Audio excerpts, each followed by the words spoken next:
you should create something. My whole life, I have been someone who has always taken in, right, input after input. I've been a very introspective person, a very introverted person, and I like observing a lot. I like seeing the outside world, this being a passive observer, never really interacting with it that much, and even if I did, mostly from the viewer's point of view. But I realized something, you don't develop much when you are an observer. Sure, you to learn you need to observe, right? And you do grow by learning, but you grow a lot faster by doing, by prioritizing action. So I would recommend you do action first, have a bias for action.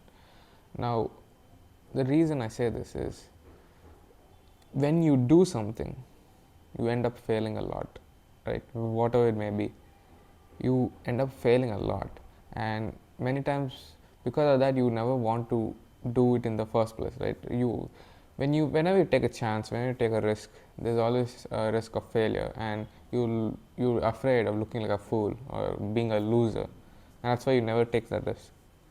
But if you don't play, you never get to win either, right? You just exist, you just go at baseline if you don't ever take a risk. And I'm tired, man. I'm tired of living on as a passive observer. I'm tired of seeing other people live their lives and me just watching them go by, I want to do things with my life. I don't want to be someone who just sits down, does his work, gets paid for that work he does, and then comes home, relaxes, and that's it. He spends the rest of the days just resting and then going back to work. That's just a cycle: work, rest, work, rest, work, rest, and that's not fun. Come on, is that a life? Is that a life really? No, I wouldn't say so. Real mastery comes from doing things, right? Nobody is ever going to praise you for being a great observer, right? Like, oh wow, you are so talented at observing, you're so talented at being a viewer. Who's ever going to tell you that? On the other hand, when you do something, right, when you do something extraordinary, when you accomplish something, then people will give you that praise. They're like, you accomplished this, you did something great. Most people don't do anything, right? So the fact that you went and did this is amazing. So yeah, so I hopefully I've given you why you need to do something. Now I'll try to explain a little bit about how to start this process, right? I hope you are committed to actually wanting to do something with your life and not being passive, basically. So what I have committed to is 1 hour a day I will make something. 1 hour a day I will give something to the world. It can be anything. It can be writing, it can be drawing, it can be music, it can be this YouTube video.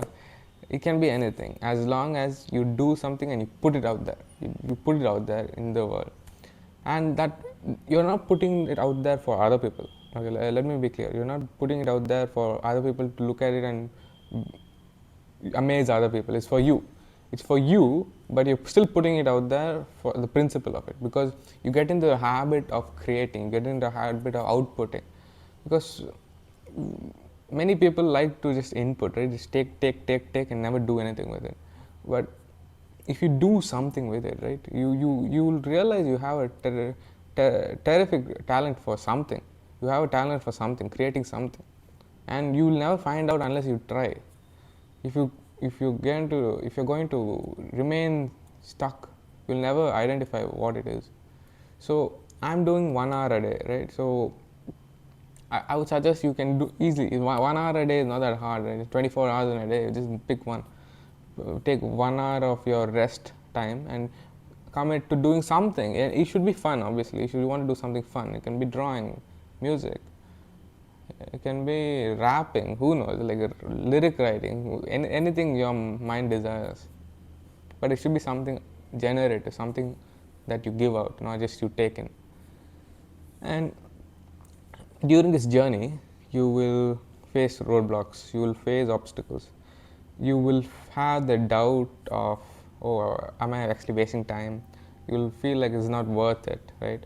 And you might see your results are not where you want them to be. Like you do something, but the results are not where you expect it to be. Like you expect to be a grand chess master on day one, right? Like we have this warped sense of progress because of social media and instant gratification.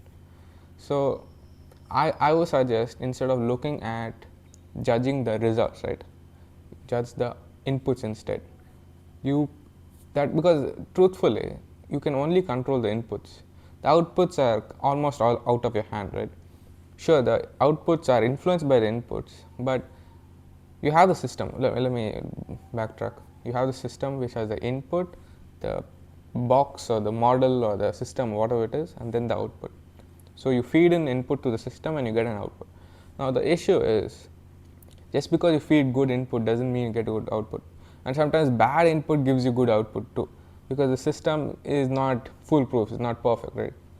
So if you only notice the output, if you only look at observe the output, you you will not get into the habit of actually making good consistent inputs, and it's not reliable either, because the system is influenced by luck, it's been influenced by genetics, influenced by many things, and you have no idea what it is. So the output is very many times arbitrary. So what you should do is focus on the input. You should what you can control. What you can control is what you give in.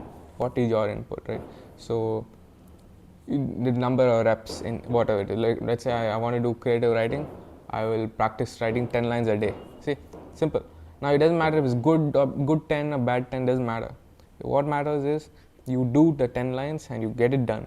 Then you can show yourself, look, I've done the 10 lines, I'm accomplished for the day, and that's good. You just focus on the input, right? Because you'll notice this yourself. Your brain is not stupid. As you do the inputs day in, day in, day in, day out, you do 10, 10, 10 a day, you naturally improve. It is impossible to not improve, because your brain learns on its own as you do it. It's very funny. You don't have to worry about the process. You don't have to worry about, oh, am I doing this correctly, am I doing this wrongly? No, you just commit to it and just do the bare minimum. Going to the gym, so many people complicate it. So many people complicate, oh, should I eat this certain way, should I lift a certain way, what exercise should I do, what exercise should I avoid? You're overthinking it, man. Just go every day for 1 hour. If you okay, actually, when you're starting, I would suggest you just go every day for 5-10 minutes. That's it. You just go to the gym, say hi to it, and then leave.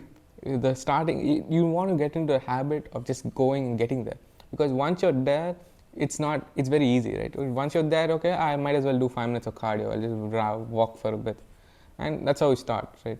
So you just want to control for the inputs. The quality, the input should be quality, and you forget about the rest. The rest will take care of itself. The input should be quality. So you do that by looking, by just having a schedule, having a pattern you follow, and being disciplined, right? Now, discipline is another topic, but it's a huge another topic. But the point is, if you control your inputs, most of the time the outputs will take care of itself. And so I would recommend you try this out, give it a try. I have a feeling you will have great results with this. All right.